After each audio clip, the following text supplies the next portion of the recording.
Assalamualaikum warahmatullahi wabarakatuh. Halo semuanya. Di sini saya akan menjelaskan materi sosiologi kelas 12 yaitu neokolonialisme. Materi sosiologi kelas 12 neokolonialisme.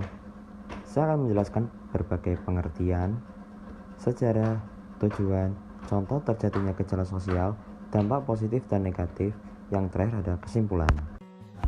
Neokolonialisme adalah praktik kapitalisme, globalisasi, dan pasukan kultural imperialisme untuk mengontrol sebuah negara sebagai pengganti dari kontrol politik atau militer secara langsung.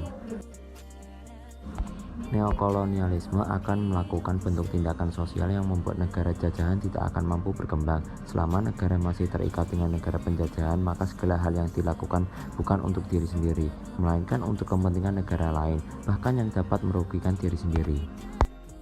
Nah, itulah pengertian dan sejarah dari neokolonialisme. Kali ini saya akan lanjut tujuan neokolonialisme. Tujuan utama dari neokolonialisme tidak jauh berbeda dengan masa kolonialisme, yaitu menguasai negara lain dengan cara yang dipergunakan dalam neokolonialisme berbeda dengan kolonialisme. Bahkan pergerakan neokolonialisme tidak terlalu terlihat apabila tidak memperhatikan secara detail. Disinilah sistem penguasaan tidak hanya untuk menduduki suatu negara, melainkan untuk mengendalikan beberapa negara secara bersamaan. Pengertian neokolonialisme menurut ahli dari Maxim, definisi neokolonialisme akan melakukan bentuk penjajahan model baru yang tidak hanya mengambil harta yang dimiliki oleh negara jajahan, namun juga akan memberikan pengaruh pada sistem perekonomian negara yang dijajah, kemudian akan menarik negara jajahan ke negara-negara yang dapat dikatakan sebagai penjajah. Neokolonialisme merupakan salah satu contoh terjadinya gejala sosial. Apa aja gejala sosialnya? Yaitu yang pertama, adanya perubahan jumlah penduduk. Yang kedua, adanya kebudayaan dari luar yang masuk ke dalam suatu negara. Yang ketiga, terjadinya konflik atau peperangan antar wilayah. Yang keempat, terjadinya bencana alam di suatu wilayah. Nah, berikut dampak positif dan dampak negatif neokolonialisme. Dampak positif neokolonialisme: masyarakat akan semakin maju, berpikir modern, dan tentunya terjadi pertukaran budaya atau percampuran.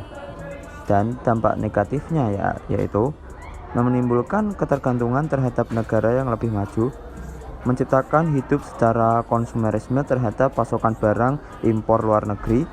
Yang terakhir, putarnya bahkan hilangnya nilai-nilai sosial yang hidup di masyarakat.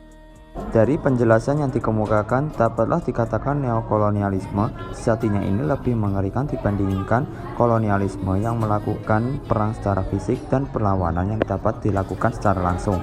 Oleh karena itu, pada saat ini untuk melawan mereka yang menerapkan neokolonialisme harus mampu bersaing secara strategis, dan kekuatan strategi ini juga tanpa dilengkapi kekuatan yang dapat menyaingi negara lain tidak akan terlepas dari neokolonialisme ini. Jadi itulah neokolonialisme. Terima kasih sudah menonton. Jangan lupa like, comment, and subscribe ya.